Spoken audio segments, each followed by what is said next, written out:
glede tega, kje so v bistvu te podatke naše, so super odprti.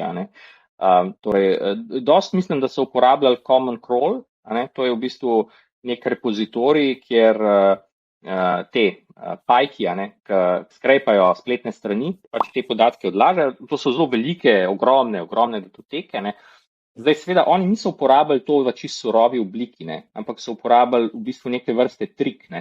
Torej, oni so pogledali, kakšno gradivo iz virov, ki se smatra za zelo kvalitetne. Recimo, primer bi bil Wikipedija ali pa mislim, da tudi ene odprto dostopne knjige. In iz tega so v bistvu razbrali neke lastnosti, kaj so neki splošni KPI, ki definirajo, da je en tekstovni vir kvaliteten. Pa so šli pogledati v Common Crawl in so v bistvu naredili neko filtracijo, torej iz tega totalne zmede vsebin, ki so jih pajki pobrali iz spletnih strani, so probali filtrirati ven tiste, ki so vse po teh prej definiranih KPI-jih malo boljše kakovosti.